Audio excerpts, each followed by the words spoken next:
We are live. Hello. Hello, world. Hello, Hello, people world. who are joining us. My name is Björkman Benediktsson. This is Influence and References, the podcast about whatever you kind of want it to be about. We are currently deep in the dark side of music production and creativity. And today we're going to talk about imposter syndrome, procrastination, and how to overcome overwhelm. That's those sorts of things. Just light Sunday snack topics on Wednesday. Yes, on a Wednesday. With me, as always, Ed Charles Leftarian, straight from a Game of Thrones chapter. Right. Hey Ed, do you ever suffer from imposter syndrome? I wrote the book on imposter syndrome. Yeah, every day. I was thinking today about how the music I make is all just me in the studio. So I'm working on a new track because you know me, I'm always working on a new track, and it will be ready for Friday, by the way. Nice.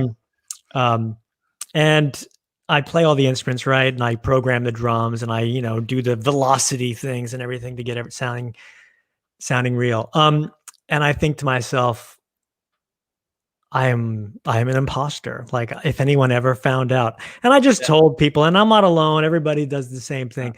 But I mean, who are you to dare write and record your own music without asking for permission?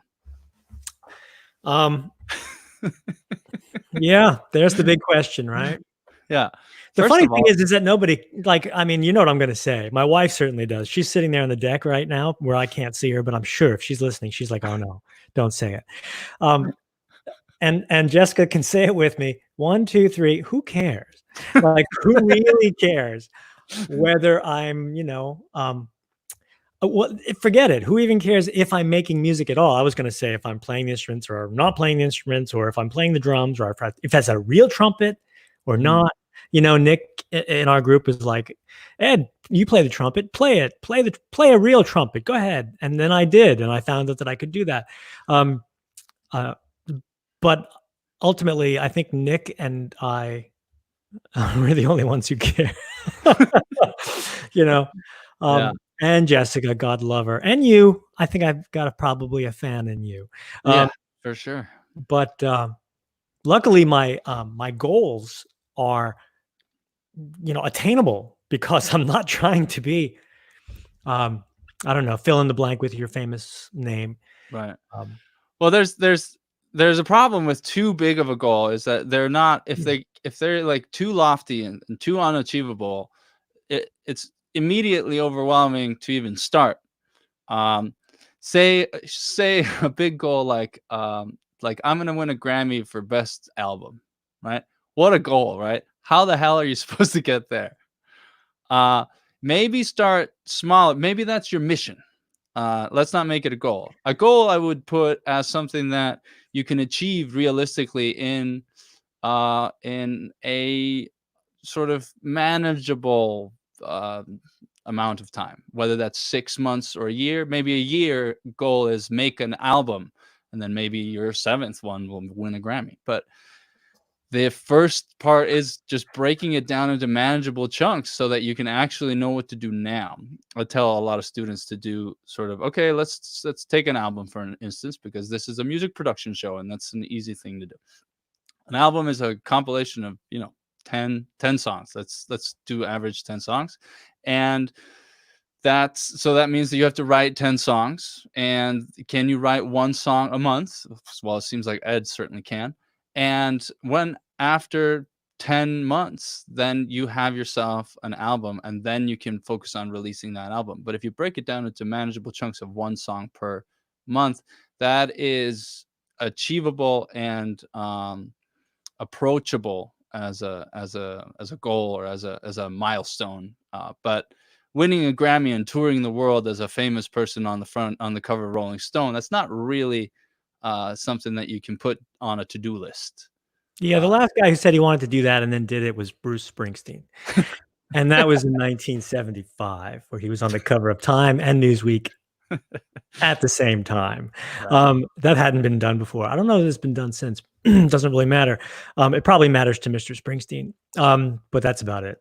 Yeah. Um, I feel like the home studio movement was justified and validated a lot at the last Grammys, actually, when mm. Billie Eilish and Phineas took home, what was it, 9 Grammy awards for their album and their songs and all and for his productions for Yeah, but they something that was didn't do that just falling out of bed. Like they didn't go, "Oh, well, I just happened to make this album or even just single in my bedroom." And right. if you've seen pictures of this mixing studio, I mean, Yeah. it's a closet, Yeah. or it's a large walk-in closet. Um, no self-respecting professional engineer would be kind of caught dead there, because the acoustics have to be crap. Yeah. But the thing is, they didn't just kind of luck into it or do it one day. They had a long history behind them. It's like the 10-year overnight success. Yeah. So I don't know. Are we stumbling into the subject of success here and how to measure success? Because you talk about, a goal of making an album. Forget the Grammy. Just forget that. Yeah. Like getting an album together in a year. I look at it personally. I just want to get the next song. Right. Like, I just think to myself, okay, I like the one I just did. I try to always do my best work. Like I try every song. I think to myself, at some point, I usually think, oh, this really sounds I kind of like this. This sounds good, Ed. Um, and I do always try to do my best work. But then when it's done, when I hand it in to nobody, by the way, folks, sometimes I'll publish them. Bjorkman has been encouraging me, and others have been encouraging me to release a song a month, and I have committed to that.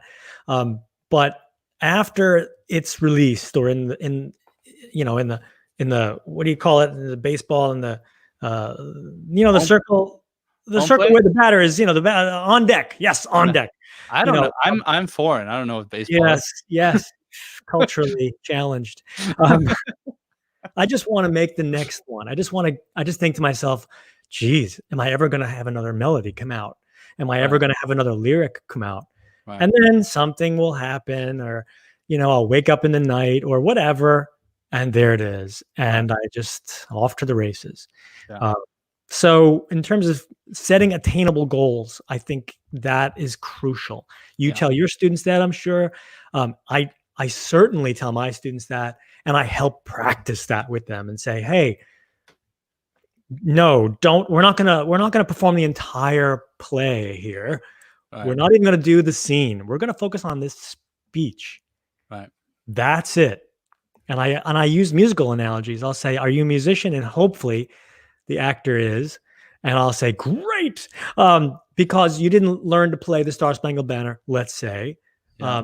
You didn't learn to play it all at once. You learned to play the first phrase, right? Yeah. Bum, ba-dum, bum, bum, bum. And even that you had to break down. I did when I was Yeah. learning it on the trumpet. I had to go bum, ba-dum. And then after I got that, I'd work on the next phrase and then put them together. And suddenly that's when you get a sense of accomplishment, and Yeah. you start to build your confidence. So in Yeah. terms of attainable goals, I don't know how we got on that subject, but it's Well, kind of an important one. right. And it's an interesting thing to talk about, especially because it's when you talk about, like, we break things down into phrases. When you're learning songs, you maybe break them on into chord progressions and or riffs or whatever, and then you take it piece by piece. And so it brings me to the question: how do you learn all of the chords on the fretboard, or on the chords on the guitar, or chords on your instrument? And it is one by one. You learn one chord by one chord until you know how to make all the chords. Yeah. And Yeah. that's sort of philosophy is encapsulated in, her name is Annie Lamott. Anne Lamott. She wrote a book called Bird by Bird, and it's about writing. It's about writing nonfiction. And the best way to write is to just write, one sentence by one sentence. bird by bird. And the same thing goes when it comes to chords, or when it comes to music. We learn it song by song, chord by chord, phrase by phrase, riff by riff. Lyric by lyric. I learn my own songs that way, Bjork. And I got to tell you, you listen to them and they sound like these perfect things. Perfect is subjective, but these complete things. No. I didn't know I didn't know what the lyric was going to be until I sang it 50 times or something like that, and realized I don't really need those first few words, because the heart of the lyric are these 4 words. Right. And if I really celebrate those 4 words and get the right melody and learn how to sing them, and the same goes for the guitar parts, the guitar solos. You listen to the guitar solo, not just mine, any guitar solo. It's not, very rarely is it not a comp. A comp, for those who don't know, is basically taking the greatest bits from different solos that you've tried in the same span of time, and putting the best bits together, right, to create one seemingly complete line that afterwards the guitarist, or any instrument, the guitarist in this case, will learn, because that's the one that went on the album and everybody loves that song. So now I got to go perform it, and I better learn how to play the solo that I'm famous for. right. Basically, you hear that all the time. I hear that a lot about, of course, Springsteen was a big influence on me when I was growing up. So I learned a lot about his band and how they worked. And a lot of that had to be learned after the fact, because they did so many damn takes. Mm-hmm. But yeah, you learn it bit by bit. Yep. And back to imposter syndrome, about who cares. And well, Beat Stelling is here again. He says he cares, which is great. And then hey, thanks. Glad you do. Space Consta says, good evening. Feel free to chime in the comments if you have a question, comment, any feedback about whatever it is we're talking about. Hello there, Constantine. It's good to see you. Please let us know. So imposter syndrome, not only is it who cares, but also, so what? Like, so what if somebody doesn't like your music? So what if well, that's huge, man. It's That's not huge. as good as the stuff on the radio? It might not be, but if you're just gonna leave without trying, you're Okay, wait. way You just said as good as the stuff on the radio, right? Yeah. Now, I don't know about you, but I've heard the radio lately. Have you heard the stuff that's on the radio Oh lately? my God. I know. I feel like a grandparent. I don't have kids, but I feel like a grandparent when I say, my God, what crap. I mean, so yeah, I remember learning at one point, I don't know if this is true. And he's passed away now, Tom Petty. So we can't really know and, ask him. But at one point I learned that he didn't listen to music that was recorded after 1970 or so. And then you listen to his music and you're like, yeah, it all does sound like the Byrds, and all that 12 string. Something like at some point, maybe it's just me wanting to believe the anecdote, probably more than anything. But when I choose to listen to music, I don't put on the radio, man. I don't. I go back to the things that I love, and those things are usually from the 70s. I got some from the 80s, 90s, and 2000, of course. Yeah. But the heart of it's from the 70s and 60s. Wow. So if I can compare myself to those, those are the heroes for me. That's how I do it anyway. And you're right. Who does care? And it doesn't matter. Does it? And exactly. Does it matter? I think it matters if you derive pleasure from it. That's number one. If you're getting better at it and you find an obsession, a compulsion to continue to learn about it. If you hunt people out like yourself, Björgvin, who's been down the road and who's out there saying, hey, I am a resource for you. Come to me. And if you have questions about whatever, mixing, mastering, writing, then you're going to be able to help somebody out, and you help me out. So does it matter? I don't know. Depends on who you are. Everyone's got to answer that question for themselves. I think there's definitely, like, especially people that are actively trying to, quote unquote, make it in the music career. I do have a lot of respect for those people. especially when they set themselves realistic goals and are continuously striving to succeed in some way. But there is no succeeding if you don't put in the work and the effort and having a work ethic to get up uh again and again and again and do it over and over and over again. I didn't write 1,000 articles on audio production in the first year. It took me a decade. uh and that leads me a little bit to the phrase, or um the subject of the resistance, which is what Stephen Pressfield calls basically imposter syndrome. Is it's the voice in your mind that tells you that you're not good enough, or let's do literally anything else. Look outside. We should go for a walk. Put down your guitar. That pen is out of ink, or whatever. And that's the voice that is continuously, it's the devil on your shoulder, or the angel, depending on your view on life, I suppose. It's the creature. Yeah. The And creature on your shoulder.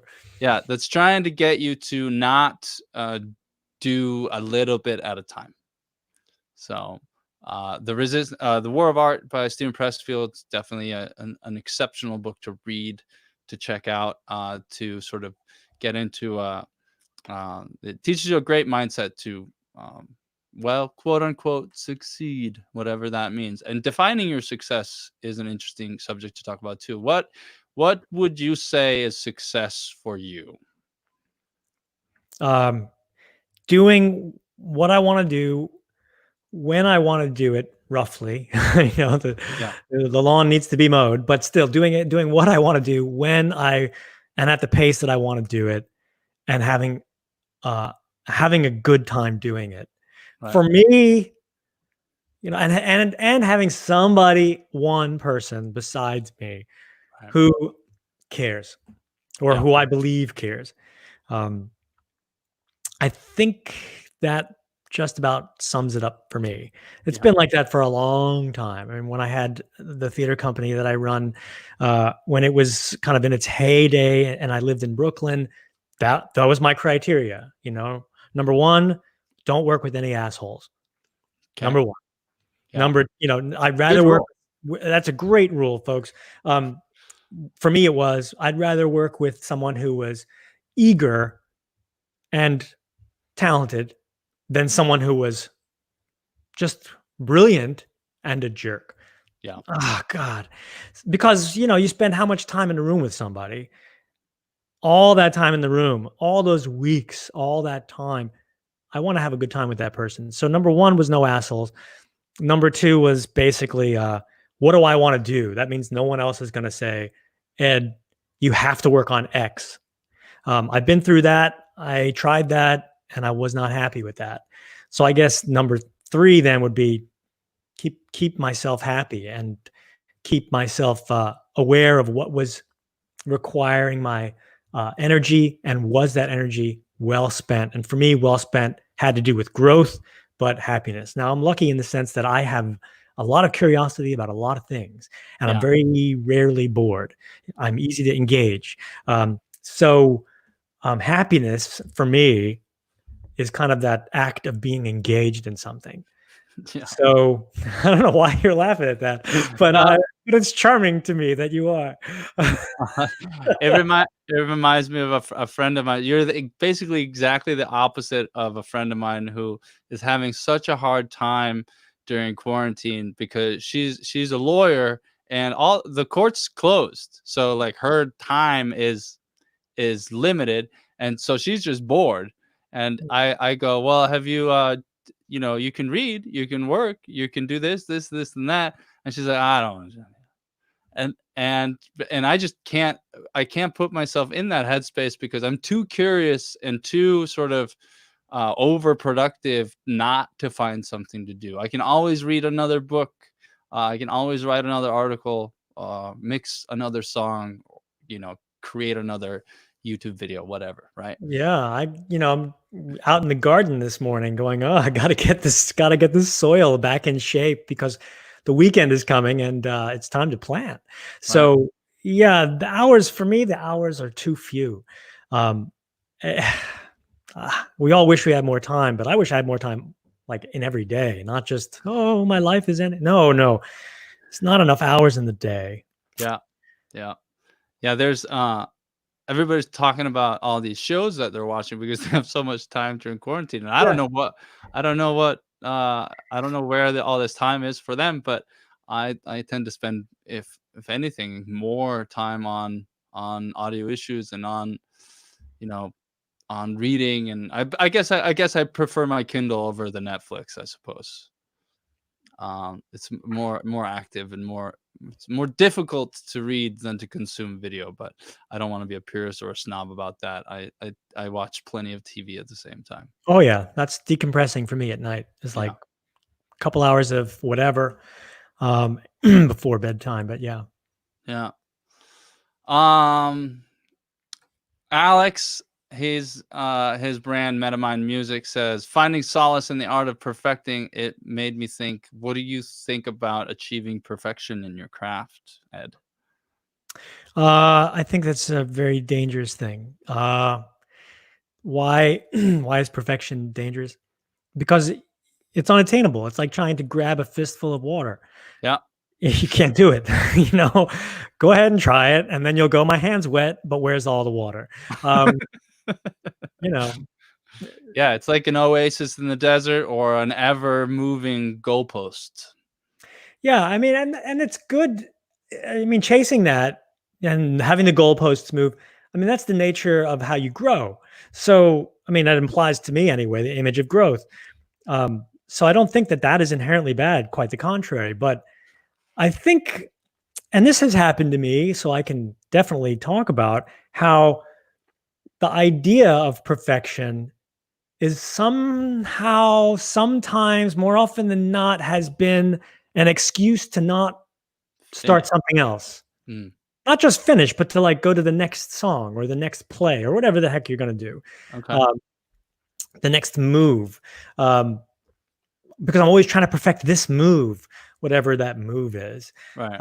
And it's, I think, I don't know, the older I get, the more, and especially lately, because my body is telling me, hey, Ed, slow down. My back is going, I exist. you know, Yeah. ibuprofen is needed. Um, I don't know. I think the older I get, the more I realize that it's not about perfecting something.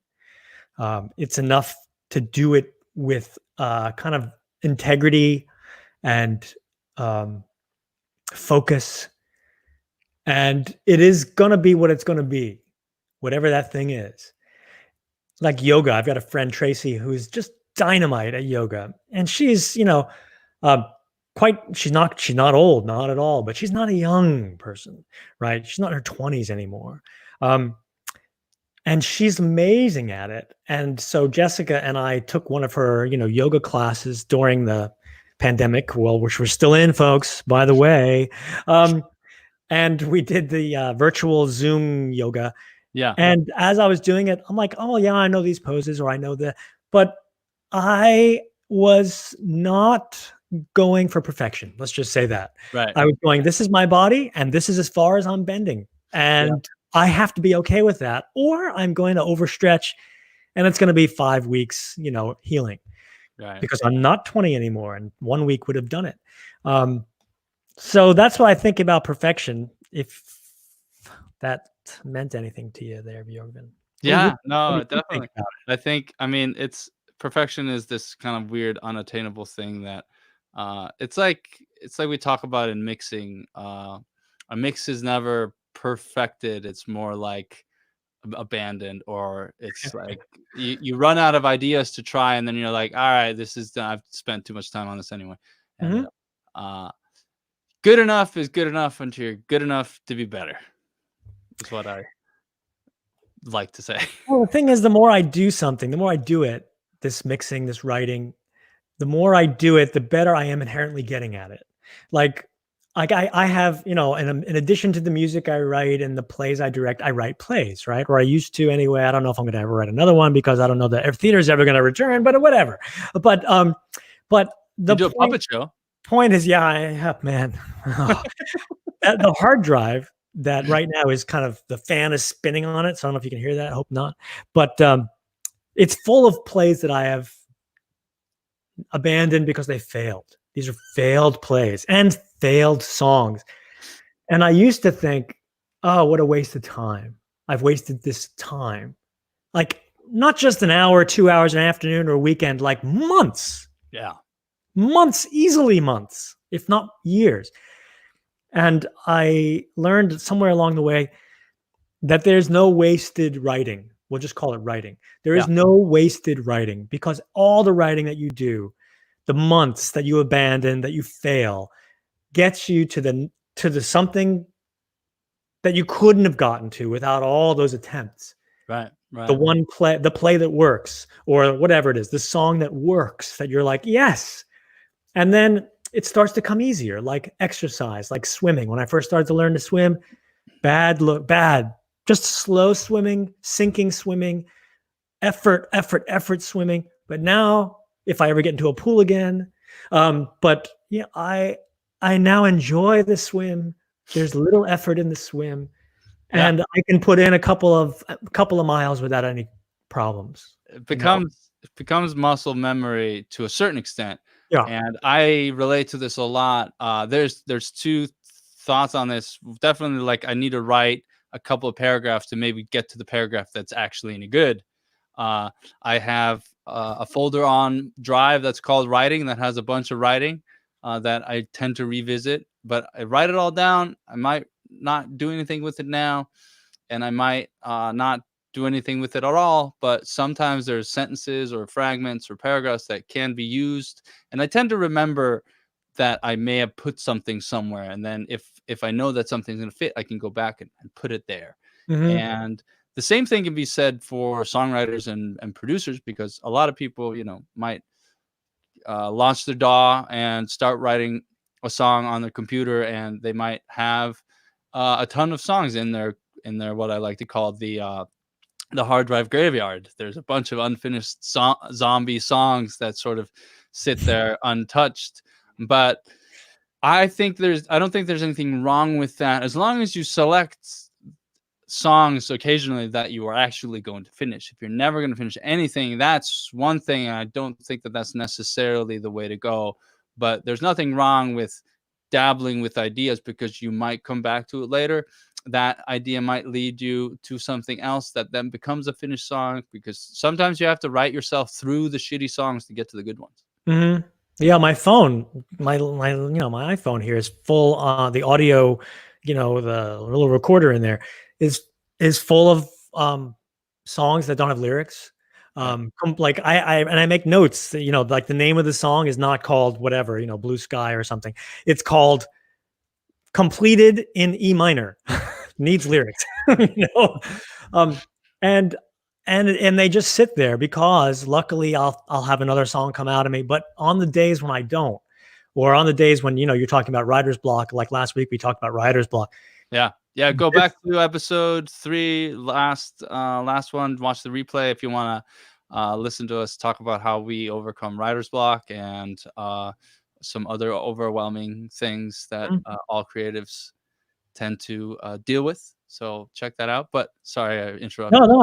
I mean, yeah, I think you get the point. I think everybody here gets the point that when the well runs dry, it's good to have, as you say, your writing tab or Yeah. your audio tab in your phone, and you go back and you look and you go, oh, and sometimes I'll read things I wrote years ago or a week ago, and I'll have forgotten about it, and I'll go, oh, and it kind of gives me a snapshot into my head at that point, or what I was trying to do, or how far I've come Right. uh, since that time.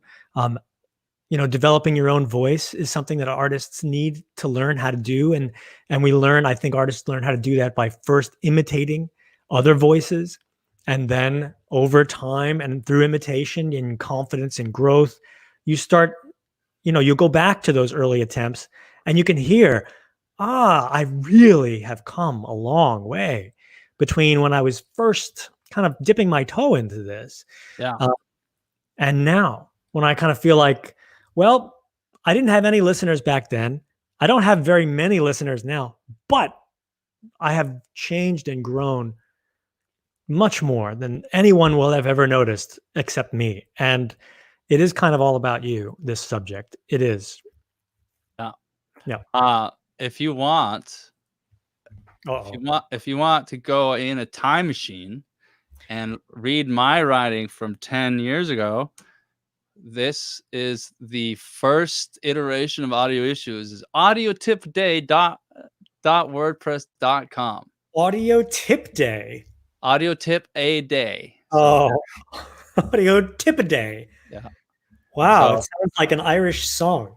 yeah, it's Audio tip a day.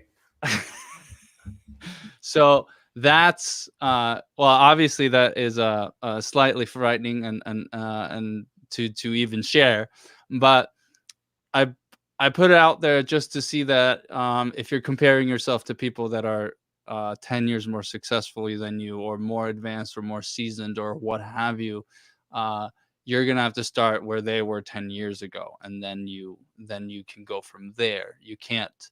There is no there is no time travel available to you, unfortunately. No magic lamps as much as we would like to have them. And also, all those magic lamp stories backfire horrendously anyway. So there are no shortcuts. Or free lunches. Yeah. Yeah. I mean, I have gotten the occasional free lunch, but I've always had to do something for them. So, but There you something go. I would have maybe done for free anyway. But Beat Stelling says, I get beat ideas when I'm out for a walk or bike ride. I beatbox them into my phone, voice memo recorder. I always forget about them for ages, but going back to them is quite fun. Exactly. Mm. Leaving yourself notes, writing things down, and if only for the fact that you know that you won't remember them. So please write them down so that you can revisit them later, and then that'll just have you that that enables you to collect basically a running list of ideas that you can work on at a later date. A lot of writers are always asked, and they usually hate the question because they don't really know how to answer it. It's, how do you get your ideas? And usually it's just, well, they come to me. And if you are open to the idea of getting more ideas and have a device that is better at remembering than your brain, because your brain is so flawed, then you might actually be able to collect a lot of those ideas so that when it comes time to write, you have somewhere to go to get those ideas. So that's all I have to say about that. Well done, George. Well done. Yeah. All right. K Quest says, oh, he's happy with my EQ book. That's always good to get some good positive feedback on that. It is awesome. Yeah, thank you very much. But we're about 30 minutes in here. Anything else? Anybody wants to have a question or anything that we should cover? Let us know. We are at your service. So tell me about the song you're working on right now. Right now, it's called Tiny and Alone. How positive and Well, the funny thing is, and it's funny even to me, it's an upbeat song. Like, it's what, 124 beats a minute, which is fast for me. yeah. Usually my work is somewhere in the 70, 80, 90, so when I started working on it, I'm like, gee, this is upbeat. You'll hear it, and Tiny Alone. It's the first thing I wrote after my grandmother died. Don't, not very many lyrics, which is another strange thing for me. I usually have lots of words that take you from point A to point B. So I was aiming to do as much with as little as I could. Cool. So I just wrote one verse, one bridge, and the song is maybe 3 minutes, maybe less, like 2:48 or something like that. But it's got its intro, it's got its outro. Every time I repeat anything, it's different. It builds, and I was trying to tell the story of.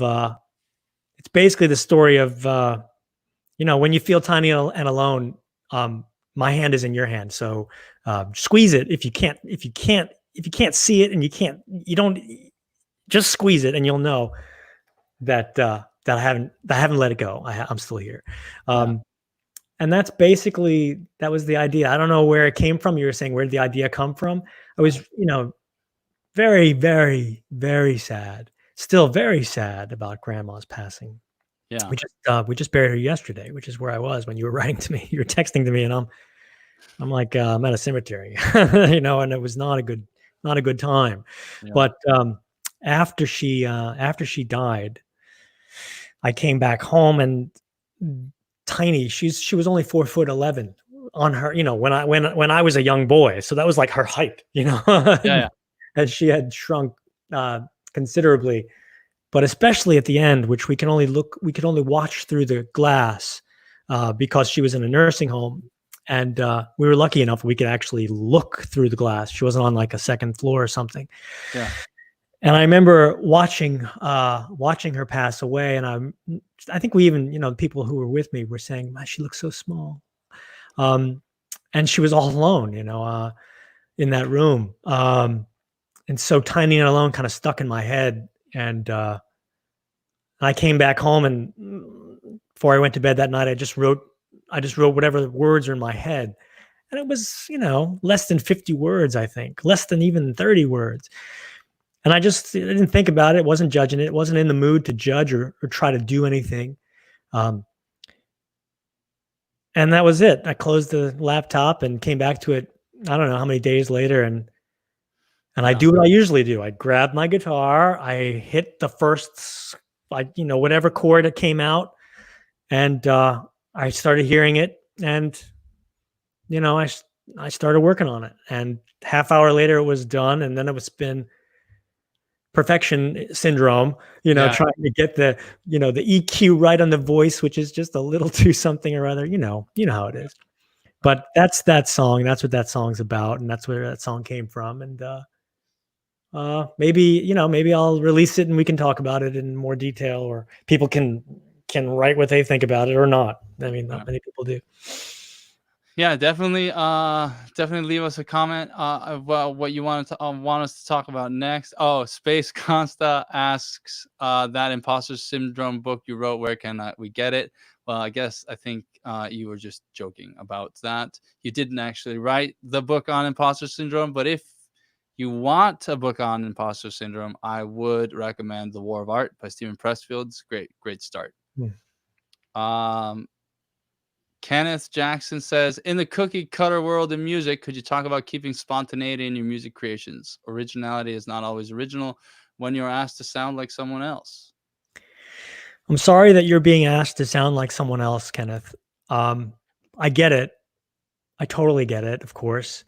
But I'm sorry that that's being asked of you. And if you were in the room, I'd say, Kenneth, is there a way for you to sound like you and not worry about somebody else? You could, that's a rough spot to be in. But I think that's where craftsmanship comes in. Inspiration is not going to, the whole idea of inspiration is it's something that strikes like lightning. Craftsmanship is perspiration, right? Yeah. Craftsmanship is you going, okay, I have a deadline, for example. I have only a certain amount of time I have to write for, 40 seconds, a minute. Who knows what the client, let's say, is asking for. I never have a client, no one is ever asking me to write anything for them, but I'll give myself limitations, because really what we're talking about is limitations. And I'll say, I want this song to be, like I said, as simple as I can make it, use a simple lyric structure as I can, less than 3 minutes. I want to try to use mono reverbs as opposed to stereo reverbs. Why? Because I've never done that, let's say. Yeah. I want to use as few instruments as possible, but a conga. It's completely arbitrary. And limitations, I think, are a way to answer Kenneth's question about spontaneity. If I limit myself, especially with my instruments, my orchestration, that is, I find spontaneity lies inside of that frame, inside of the form. A lot of artists, especially the young ones, will argue that freedom is the lack of a form. Improvisation, by its definition, is, they will argue, something with very few, if any, parameters, where I'm free to express myself. Of course, you know what I'm going to say. I disagree with that entirely. I think more freedom is inside of a strict form than it is outside or without a form. In a form, you have something to push up against, and there are rules which you can break, which Right. is part of the fun of having rules. But if someone says, to a performer or an actor, let's say, I've worked a lot with actors, so I can talk about this fluently. Okay, improvise something for me. It's just deadly. You're going to be exposed to something that's probably not very good unless you're dealing with someone who's very talented and doesn't belong in the class, Right. basically. Yeah. But as soon as you start giving parameters, strict parameters, and you say you have, and not a lot, just a few simple, strict things. Say, stay inside this. Yeah. You can move anywhere on the stage you want, but it has to be on a grid, and you cannot make any curves. And Right. you either have to move very fast or very slow, or you can stay still, but you can't kind of average move. It's either super fast speed, super slow-mo, or absolute stillness. Now we're going to get somewhere. Something interesting is going to happen. Right. And then you start throwing things like levels at them. You start saying, you can stand or you can crawl, but you can't just, you can go on tippy toes or crawl, but you can't just walk. So now you've got the actor or the performer in this case going, so I guess in terms of music, it would be, I've got to stay in the key of C. Oh, let's just pick Right. C. Yeah. Got to stay in C. I can only use 3 chords. I better choose those chords wisely. I only get 1 accidental. It's probably going to be a B flat for me because I know that's this dominant 7th of C, but I only get 1 accidental. And the tempo must change once. It must change. Yeah. Now, spontaneity is inside of that. So I don't know if that answers Kenneth's question or helps him think about the question, because I don't think it's really about answers, hard and fast answers. I think it's more about like kind of throwing the problem back on the person who asked the question and saying, this is something to think about. Try it, I guess. Totally. We got another question here from Alex Purcell. Who do you trust to listen to your songs and mixes and provide feedback? Is it the same people every time? Wait, what a layup question this one is, isn't it? I don't know about layups. I just know that the answer is yes, it's always the same people every time. Why? Because I trust those people. That's why I chose them. Yeah. And the answer also is it's between 1 and 3 people, not whoever, not here, you listen to this. No, I choose hopefully wisely, but I choose after thought. And I also know when I play the music for somebody who's not one of those 3 people, I know whatever they say, I'm going to take with a grain or a shaker of salt. Even if it's, this sucks, I'm going to be like, okay, they don't know what they're talking about.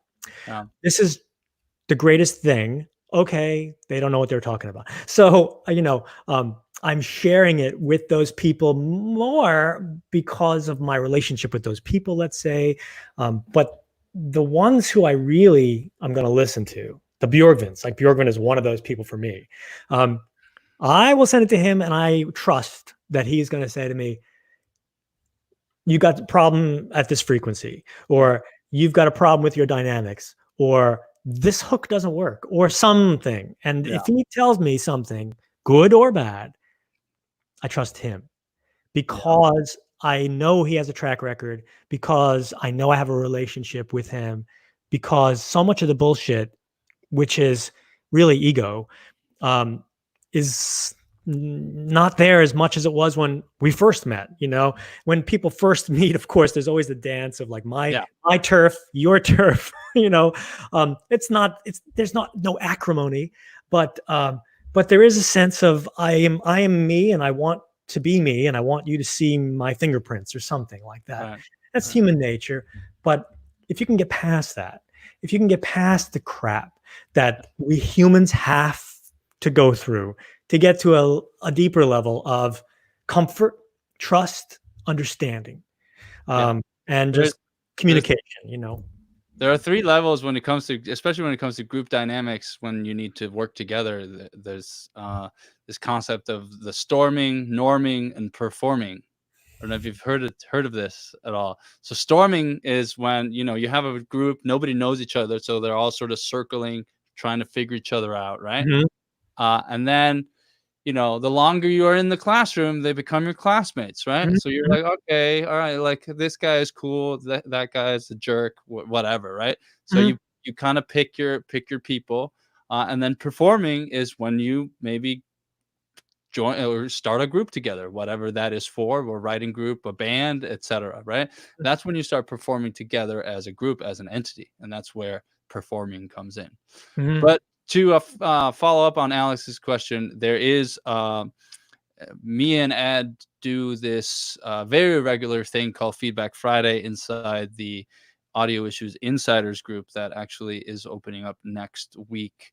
And I will send a link here to the waiting list so you can check out that URL that's being posted there and join the waiting list. And then I'll be opening it up next week for new members. And if you want feedback on your mixes, access to mix walkthroughs, classes on online presence and promoting your music and or your music production skills, if you're an engineer or things of that nature, there's all that content is inside that membership group, and I'm in there, and Ed's obviously in there too, writing songs, releasing songs, and giving feedback to other members of the community. So check that out if you're interested, and I'll let you know more details about that via email. Cool. One comment here. Flip side of the coin. What do we do with feelings that our work is too derivative? So that's back to Kenneth Jackson's cookie cutter sort of, or the trying to be original. Uh, what if you think that it's just the same as everything else? We've kind of talked about this a little bit. I don't Well, think. I'm thinking about this artist named Remy Shand, which is pretty funny.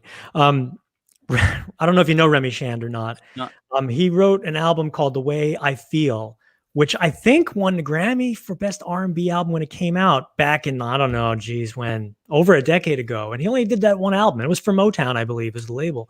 wait, you Uh, listened to something that was released this century? yes, I did. You did. Yes. Yes, yes, yes. Come on.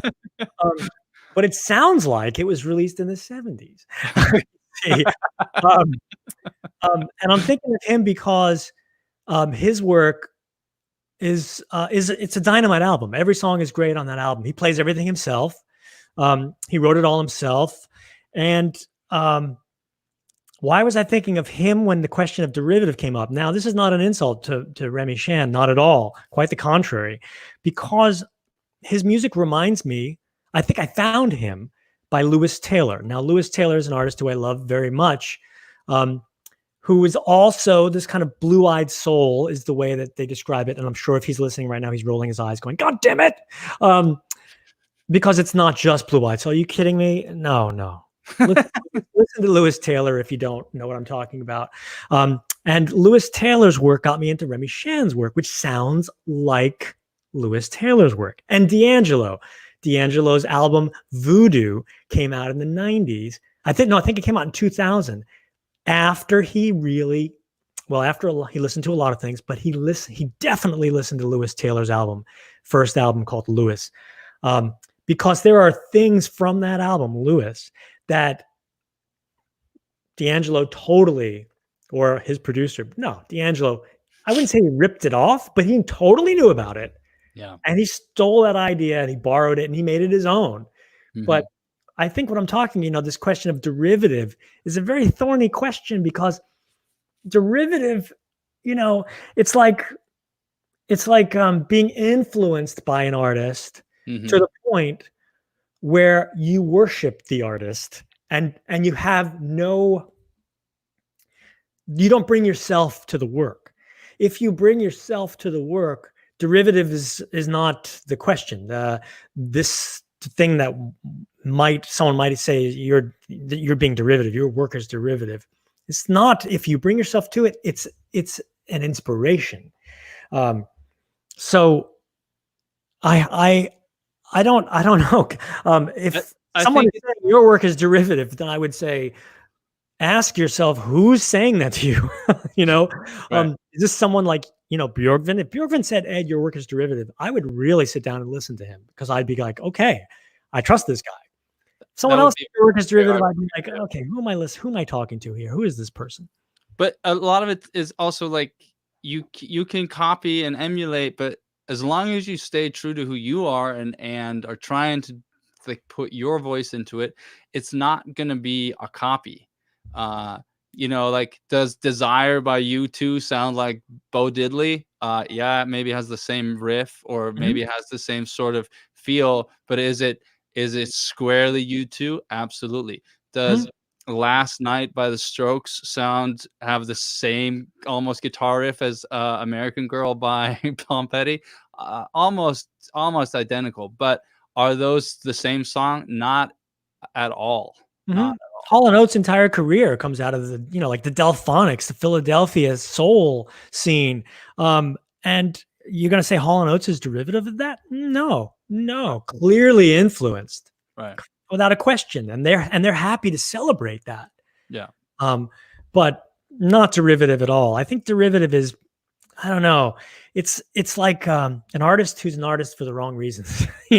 Someone who wants to be an artist, or who actually is an artist, but or a creative person who is either afraid of their own ideas, doesn't have their own ideas, and so they learn from the masters and they copy the masters. That's a great way to learn. And those exercises are going to probably be derivative. But it's you groping around in this new landscape, searching for your own identity, your own place, Yeah. um, and And also your own audience.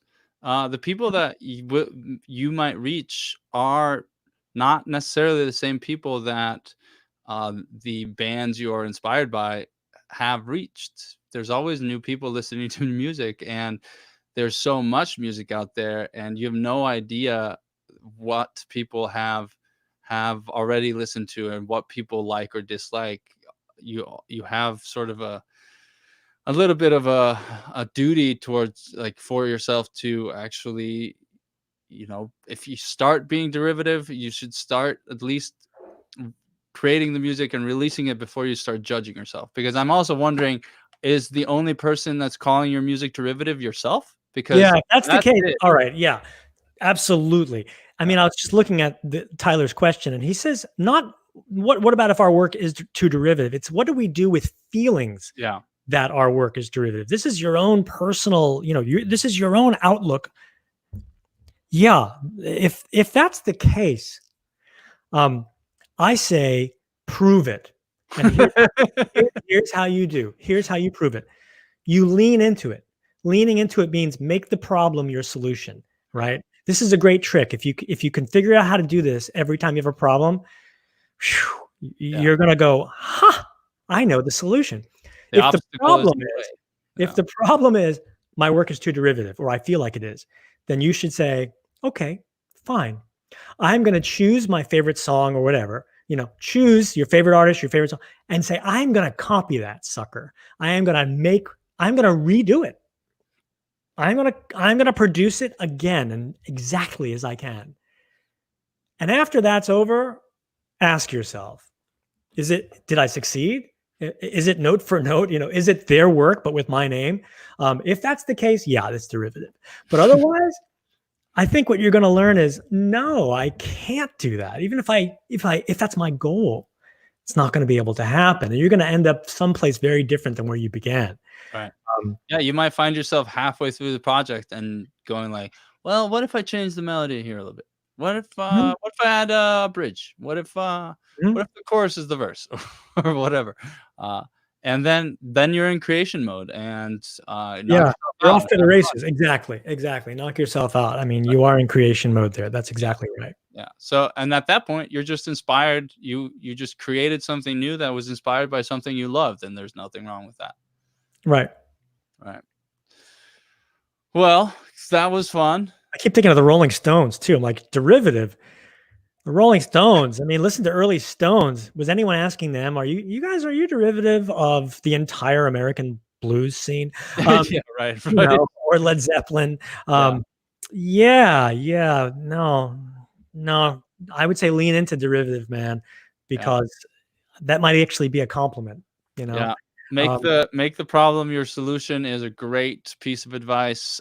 It's there's a book I would highly recommend called "The Obstacle Is the Way" by Ryan Holiday. He's one of my favorite authors. I've read every single one of his books, and he has this book about the obstacle is the way, and is talking about overcoming obstacles and how it very much mirrors what you said, Ed, about making the problem your solution and basically pushing through it, which is almost the same sort of feeling as you needing to face your fears when you are afraid of something, because the other oh, side yeah. of fear is so much like you once you find you will find that once you face your fears that they were more made up in your mind than anything else to begin with. Oh, yeah. If I have 2 projects in front of me, and this has happened to me multiple times, the first time, though, I remember it very well because it was the first time, and I was a young student. I was maybe 17, 18. I was 18 years old, and I was directing my first big kind of play in my university, and I was working with a living playwright who was a master of his art. So I was definitely in over my head. And he gave me, I said, "May I please have a few plays, short plays?" And he gave me some unproduced short plays and said, "You can pick any one of these." And I remember calling him up and he said, "Which ones do you like?" And I said, "I like this one and this one. This one I know how to do. Like, I feel like I know how to do this play. The other one scares the shit out of me. And I have no idea how to do it." And he's like, "Do that one." Right. And there, at that moment, I learned the lesson: go towards what you're afraid of. Like, Yeah. if you were scared of something, go there. If I have 2 songs in front of me that I wrote here, I'm working on them, and I'm like, this one I can hear, it's just a matter of execution. And the other one, I don't know. It's a little bit of a strange beast. I'm going to go with the strange beast. Unless I'm on a deadline or some weirdness, Yeah. I'm going to go on with the strange beast, because the amount of energy that something that is mysterious and potentially frightening, that is frightening, the amount of energy, the amount of just the lessons that I'm going to have there, Yeah. You learn so much more. so much more. If you push yourself out of your comfort zone even just a little bit, make things slightly more challenging, there's actually research that supports that if you can make it 4% more challenging than usual, that's the sweet spot. I don't know how you measure that, honestly, but it just needs to be a little bit frightening, a little bit of a challenge, a little bit uncomfortable. Um, so take that home, Yeah. Go, or go towards go towards whatever scares you. yeah, yeah. Yeah. Unless it's like a lion. Well, yeah, we're talking about creative work here, folks. you know, yeah. Make the problem your solution. Yeah. Well, that was cool. That was fun. We're kind of getting close to the hour here. Oh Do a God. little bit of a recap Well, on what we talked about. Imposter syndrome. Everybody has it. It sucks. But we've all got the disease. And procrastination and resistance is really just your fear telling you to do literally anything else than the thing that you're afraid of, and that's basically not going towards the problem. You should maybe focus more on that.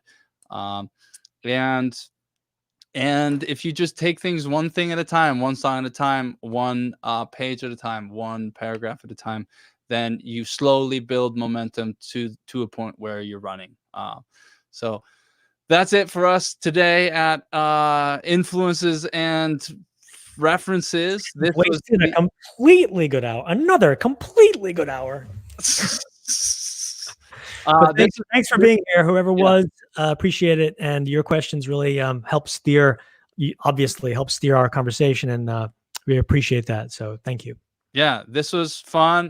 This we planned for 4 episodes. This is episode 4. We'll probably be back next week, but do let us know what you think, what you'd like us to tackle, what you want us to talk about. Any questions you may have, leave them in the chat, send us an email, And if you want more live stuff from Audio Issues, I'm traveling with Happy Hour tomorrow to my friend Chris Salim's YouTube channel. He runs the Mixdown Online YouTube channel. I just posted the link in the chat there. And we'll be doing a happy hour session at 4:30 Pacific time tomorrow, talking about both of our mixing processes. So that should be a lot of fun if you like mixing and mixing in general. But if you don't, definitely don't show up for that. That will be a waste of an hour. And that's all I have to say about that. Thank you all for coming. Thank you for listening. And I hope that was useful. And go towards your problem and figure out the solution as you go. Yeah, have fun. Whatever the heck you do, man.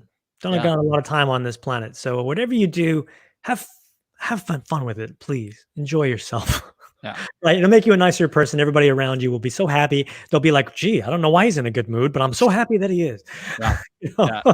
It'll be contagious in a That's good right. way. All right. Take care. Stay safe, everybody. Take care.